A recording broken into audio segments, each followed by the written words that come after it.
Media हमारे साथियों का बहुत बहुत शुक्रिया करना चाहता हूं कि बड़े शॉर्ट नोटिस पे आप लोग यहां पर पहुंचे हैं। और जो हमारे कश्मीर के हालात पिछले कुछ दिनों में रहे हैं, उसके लिए भी मैं सारी आवाम को भी मुबारकबाद देना चाहता हूं। जिस तरीके से उसने उन्होंने इस सिचुएशन को हैंडल किया, भले ही हालात थोड़े टफ थे, कुछ परेशानियां हमें देखने को मिली। झेलम के लेवल्स कुछ ऐसे अलार्मिंग लेवल्स तक बढ़ चुके थे, चाहे वो संगम हो, चाहे राममुंशी बाग हो, जिसे हमारी सारी टीम्स मॉनिटर कर रही थी, डीसीज मॉनिटर कर रहे थे, इरिगेशन एंड फ्लड कंट्रोल की पूरी टीम उसको देख रही थी, और मेट्रोलॉजिकल डिपार्टमेंट से भी हमें लगातार फोरकास्ट आ रहे थे। लेकिन जो बीते कुछ दिनों में हमने समस्या को देखा, तो और आवाम ने उसका बड़ी डट करके सामना किया है, और आगे भी हमें इसी तरीके से अलर्ट रहने की ज़रूरत है। और मैं यही अपील एडमिनिस्ट्रेशन की तरफ से सभी लोगों को करना चाहूँगा, जैसे साउथ कश्मीर ने इस सिचुएशन को हैंडल किया है, खुदा ना खास्ता आगे भी, क्योंकि अगले 15-20 दिन बड़े इंपॉर्टेंट रहेंगे हमारे लिए। हमारे वेदर फोरकास्ट लगातार आते रहेंगे, सभी ग्रुप्स के ज़रिए आपके साथ शेयर भी होते हैं, लोगों तक भी पहुंचते हैं। पर कई बार हम उसके ऊपर नज़रअंदाजी उसके कर देते हैं और बड़े ध्यान से उसको नहीं देखते हैं। तो जो हमारी वेदर एडवाइजरीज हैं, जो अलर्ट्स हैं, उन सभी को हमें देखने की बहुत ज़रूरत है और उनको फॉलो करने की ज़रूरत है। जितनी भी हमारी ट्रिब्यूटरीज हैं झेलम की, सिर्फ झेलम ही नहीं बल्कि चाहे कुलगाम के हायर साइड पे विशु नाला है, या पहलगाम की तरफ लिदर है, या उसकी हायर जो ट्रिब्यूटरीज हैं, उन सभी पे भी वॉच रखने की ज़रूरत है। और जो भी रिवर बैंक स्ट्रीम्स के आसपास लोग रहते हैं, उन्हें बहुत सतर्क रहने की ज़रूरत है, बहुत सावधान रहने की ज़रूरत है। और अगले आने वाले दिनों में भी हमारी district disaster management teams ground पर रहेंगी, जिसके अंदर मजिस्ट्रेट साहिबान होंगे, पुलिस के अफसरान होंगे, एसडीआरएफ की टीम होगी, और इरिगेशन एंड फ्लड कंट्रोल की टीम तो होगी ही। तो ये भी जो इंटर डिपार्टमेंटल हमारी टीम्स कॉन्स्टिट्यूट हुई हैं, ये 24 घंटे राउंड द क्लॉक काम करती रहेंगी। और हमारे इसी तरीके से जो डिस्ट्रिक्ट के इमरजेंसी कंट्रोल रूम नंबर्स हैं, या यूटी लेवल जो इमरजेंसी ऑपरेशन सेंटर जो हरिनिवास श्रीनगर से काम करता है, उनके नंबर्स भी सभी को वाइड स्प्रेड सर्कुलेट कर दिए गए हैं। और मैं आपसे भी अपील ये करूँगा कि सभी जगह पे, सभी इलाकों में, सभी गाँव में, दूर दराज के इलाकों में भी लोगों तक ये नंबर्स पहुँचें, ताकि उनको कभी किसी तरीके की ज़रूरत हो, कुछ मुश्किलात हो, तो वो हमें रीच आउट कर सके, ताकि हम भी उनकी समस्याओं को एड्रेस कर सकें। फिलहाल ये एक शॉर्ट टर्म अरेंजमेंट रहेगा अगले 15-20 एक महीने के लिए, जब तक जो है हालात या मानसून का जो सिस्टम है वो इम्प्रूव नहीं हो जाता है और रिसीड नहीं कर जाते हैं जो मानसून शावर्स हैं। लेकिन उसके बाद मीडियम और लॉन्ग टर्म के लिए भी मैं इनवाइट करूंगा सजेशन सभी लोगों से, कि किस तरीके से आगे आने वाले सालों में हमें बेहतर प्रिपेयर्ड रहना है इस तरीके की किसी भी वजूहात के लिए, इस तरीके की किसी इवेंचुअलिटी के लिए। और किस तरीके के डेवलपमेंटल इनिशिएटिव्स या कोई रेगुलेटरी नॉर्म्स जिनको हमें फॉलो करने की ज़रूरत है, अगर कहीं कोई नज़रअंदाजी हुई है, उसके ऊपर हम कैसे काम कर सकते हैं और कैसे लॉन्ग टर्म मेजर्स लिए जा सकते हैं। और इसके लिए ऊपर से भी डायरेक्शंस यही हैं कि हम लॉन्ग टर्म सॉल्यूशंस के ऊपर भी साथ साथ काम करते रहें। बहरहाल अभी के लिए जो है हालात बिल्कुल नॉर्मल हैं। वाटर लेवल्स राममुंशी बाग में भी रिसीड कर गए हैं, और संगम का भी जो लेवल्स हैं वो काफ़ी कम हो गए हैं। और आगे आने वाले 1-2 दिनों में भी जो वेदर एडवाइजरी है वो यही है कि हालात इसी तरीके से रहेंगे। पर आगे अगर कुछ भी इस तरीके की बारिश की प्रिडिक्शंस आती हैं, तो हमारी टीम्स फिर से राउंड द क्लॉक उसी तरीके से काम करेंगी। और लोगों का जो हमें पहले साथ मिलता रहा है, मैं उम्मीद करूंगा कि उसी तरीके की कोऑपरेशन हमें लोगों से आगे भी मिलती रहेगी। मैं अपनी सभी डिपार्टमेंटल टीम्स, हमारी irrigation flood control teams, police, SDRF, और हमारी जो 15 कोर की आर्मी की टीम है, जिन्होंने भी पिछले 1-2 दिनों में बहुत अच्छा काम किया है, उनको भी मैं इस मौके पर बहुत-बहुत मुबारकबाद देना चाहता हूँ। So any sort of, when we talk about the SDRF, NDRF, we have seen from since 2014 huge floods. Any sort of amendments and more developments to require, because you are talking about the better future ahead. So any sort of something, major amendments for that? देखिए, we have always been modifying and improving upon our resource measures and our response systems. So the SDRF has augmented its resources, be it in terms of the number of manpower, people on the ground, or be it the number of boats that they have.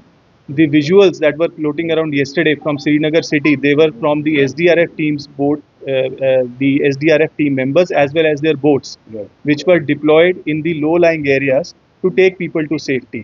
And in future also measures would be put in place to even augment the numbers further. Similarly, the Irrigation and Flood Control Department has also done a commendable work in the restoration of some vulnerable spots along the Jhelam's embankments.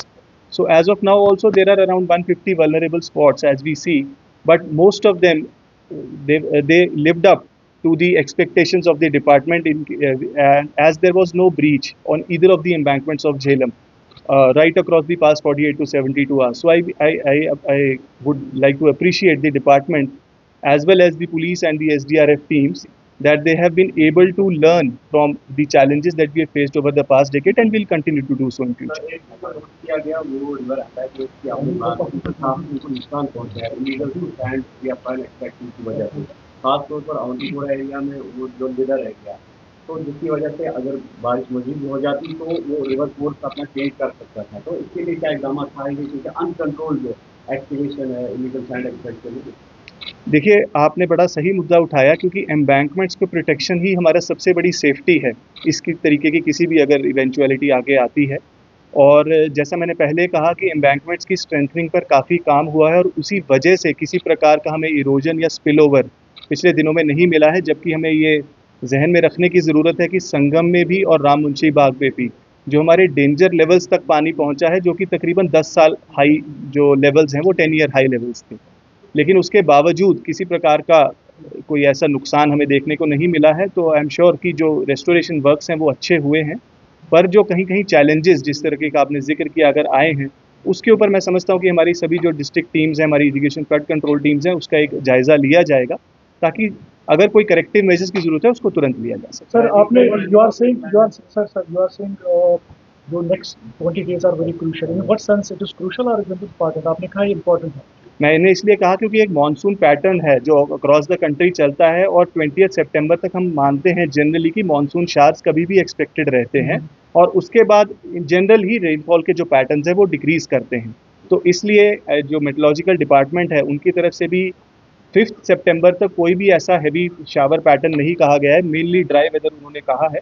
However in meanwhile बीच में भी कहीं rainfalls कभी किसी को भी ऐसा नहीं कहा जा सकता है बिल्कुल बारिश नहीं होगी, इसलिए कॉशियस रहने की अगले कुछ दिनों के लिए ज़रूरत है और अलर्ट पे रहने की जरूरत है। आफ्टर 2014 फ्लड्स जो है उसके बाद हमने कुछ नहीं सीखा है, क्योंकि हमने कहीं एक वादे किए थे जिसमें जो अर्ली डेवलपिंग जो सिग्नल्स थे, यानी कि उसमें बताया जाता है कि अर्ली वार्निंग सिस्टम जो थे वो बनाने थे, और साथ में ही जो फ्लड प्लेन जोन थी वो बनाने थे और फ्लड शेल्टर्स बनाने थे, लेकिन उस पर कोई भी काम बाद में नहीं हुआ। देखिए, फ्लड कंट्रोल डिपार्टमेंट की तरफ से जो अर्ली वार्निंग सिस्टम कह रहे हैं, integrated operational forecasting system IOFS live है। उसी IOFS के ज़रिए ही हमारी जो टीम्स हैं फ्लड कंट्रोल की हमें बता पा रही थी, प्रिडिक्ट कर पा रही थी और डाउन द लाइन भी वो इन्फॉर्मेशन कन्वे कर पा रही थी। उसी के साथ एक इंटीग्रेटेड डिसीजन सपोर्ट सिस्टम है DSS जिसको कहते हैं, जो आगे फर्दर डिस्ट्रिक्ट्स में जितनी भी मैन पावर है उसके ऊपर मैप है और उनको SMS alerts time to time पहुंच रहे थे मेट्रोलॉजिकल डिपार्टमेंट के भी और IOFS सिस्टम के ज़रिए भी कि किस प्रकार के वेदर पैटर्न्स आगे रहेंगे, और उसी को देखते हुए ही जो हमारी सारी मॉनिटरिंग टीम्स है वो काम कर रही थी। हाउएवर हमेशा ही इम्प्रूवमेंट्स का स्कोप रहता है, भले हमने चीज़ें डेवलप की हैं बट और बेहतर इनको कैसे बनाया जा सके उसके ऊपर हम काम करें।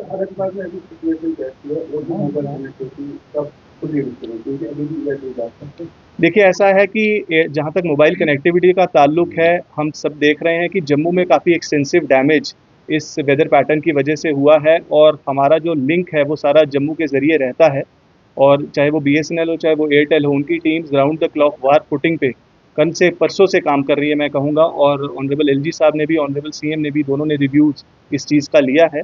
और अभी भी जो अभी मेरी बात जो हुई है BSNL इंचार्ज से भी और एयरटेल की टीम से भी, अभी भी रेस्टोरेशन काम चल रहा है और हमें उम्मीद है कि अगले कुछ घंटों में जो है रेस्टोरेशन टेलीकॉम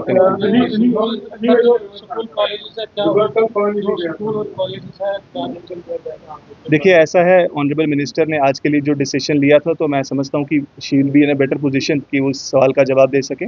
मैं सिर्फ सिचुएशन के बारे में बता सकता हूँ कि जो है जो वाटर लेवल्स हैं वो रिसीड कर चुके हैं और इस समय पे किसी प्रकार की किसी पैनिक की कोई ज़रूरत नहीं। 2014 के बाद सरकार ने जो ड्राइविंग प्रोजेक्ट उठाया था तो वो खत्म हो गया, लेकिन क्या कोई प्रपोजल है आगे जो ड्राइविंग का प्लान है? देखिए, ऐसा है कि एक्सपर्ट्स मान रहे हैं कि बहुत देखिए ऐसी है, ये जो एक्सपर्ट बेस्ड चीज़ें हैं, ये एक्सपर्ट बने उस पर हमें वक्त लगेगा, तो अभी ऐसा कोई नीजर रिएक्शन हमारी तरफ से नहीं है। हाँ, ज़रूर लॉन्ग टर्म पे इसको ज़रूर रिव्यू किया जाएगा और हम ज़रूर आपके पास वापस आएंगे कि क्या आगे करने की सोच। Thank you.